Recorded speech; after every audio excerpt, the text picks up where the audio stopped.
Hello and welcome to Education Dialogues. For this week's big interview, I'm joined by Mr. Maneesh Upadhyaya, Executive Vice President and Business Head, Shiksha.com. Thanks for talking to us, Maneesh. Thank you so much. Pleasure. Now, if you look at the education sector, in the past few years, it has undergone a lot of changes.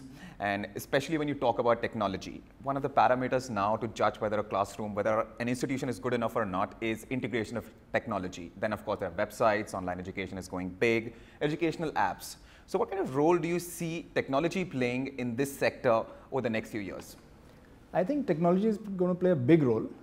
It's going to play a big role for institutes both in terms of sourcing students, both in terms of the whole management of the college on a day-to-day basis, whether it's CRMs around attendance, CRMs around fees and tracking students, teachers, or whether it's about actually training and upskilling teachers and running, of course, smart classes, etc. So I think some of the private universities and private colleges have already taken to that in a much comprehensive way. The others are following. It's only a matter of time before this happens. Right. Now, talking about the kind of proliferation which has been noticed in terms of the kind of number of education portals, right? How should a student separate the wheat from the chaff? Is there a set of criteria that you should keep in mind while?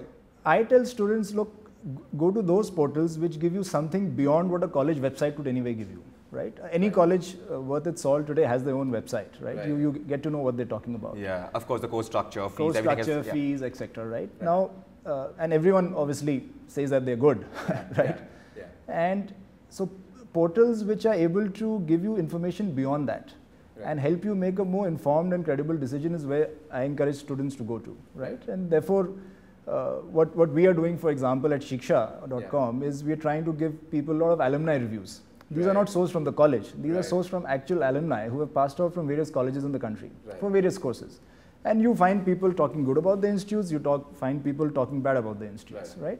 And that is the reality, right? We encourage people to ask us a lot of questions which our in-house counselors actually address and ask them, answer them, right? And that's something which again helps clarify doubts and gives you an unbiased view about either a career or college or a specialization that you're considering. Mr. Upadhyaya, in the light of the fact that there are multiple options available now, be it the number of courses or the kind of career opportunities which are available now, tell us the kind of role which a career counselor can play in this case.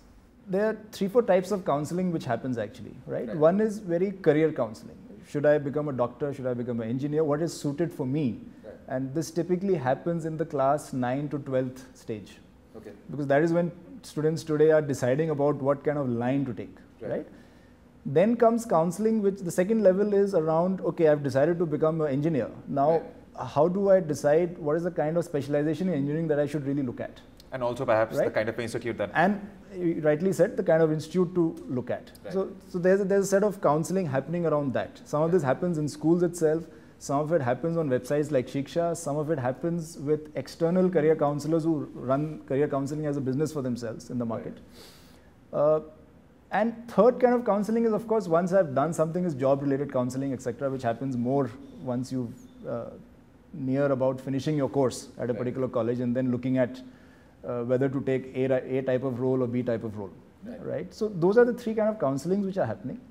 There are a lot of sites also now, websites which have come up, which are offering pure career counseling kind of services. Shiksha is also looking at scaling up the career counseling piece. We already have an ask and answer platform where we not only have our in-house counselors, but we also get external folks we invite them to come on our platform and answer students' doubts. And these are industry experts, educationists? These are a mix of industry experts as well as people who are into career counseling as a profession. Online preparation for entrance exams, competitive exams is becoming really big. Do you believe there are any disadvantages of online preparations? And is it really a replacement of preparation? So online test prep, to my mind, it's a supplementary to your actual test prep. It can never replace it, right? So most people who are preparing, say, for MBA or engineering exams or medical exams, the serious students typically end up joining a real coaching institute, whether it's a FitG, whether it's a Akash, whether it's a Vidya Lankar in South or Resonance or many others who are good players out there.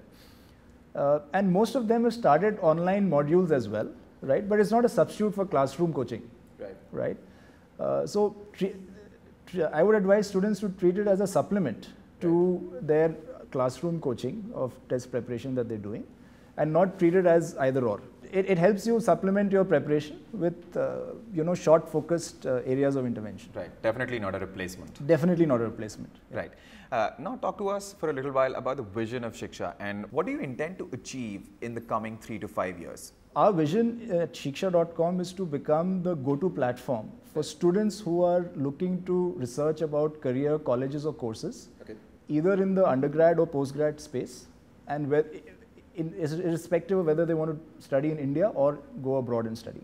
Right? So we want to become the default platform where kids come to decide about career colleges, courses in UG, PG, India or abroad.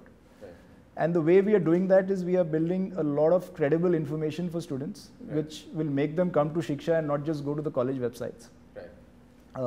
This is taking the form of reviews by college students, alumni. This is taking the form of having campus representatives at a lot of colleges where you can go and ask them questions through the Shiksha platform. Again, the insight there being that kids love to hear from actual students doing that course rather than just from the college authorities, right? Ask and answer and counselling is another area of focus for us, where we are looking at getting a lot of counsellors to help answer students' doubts. We are also trying to provide students with authentic data around what kind of actual salary packages can people expect once they pass out of colleges. Right? So we're putting a lot of effort there to present credible information to kids. Authentic rankings of colleges. How can we do that? That's going to be another area of focus. Study abroad has been a big area of focus for us, and we are seeing good traction on the website regarding going abroad. Now, when a student in a tier 2, tier 3 town, or perhaps even Delhi, Bangalore or Bombay for that matter, reads a news article which says that a student from IIT Bombay or IIT Delhi for that matter got a salary package of $1.5 crore or more, same as the case for ISB and IIMs. Do you believe that salary packages should be the main criteria when you're zeroing in on a career, or there are other parameters as well? So I think it's important to try and research a little bit more about those careers and options. Right? So at some point of time, it was in India, it was like either the son or daughter can become an engineer, doctor or MBA or IS, right?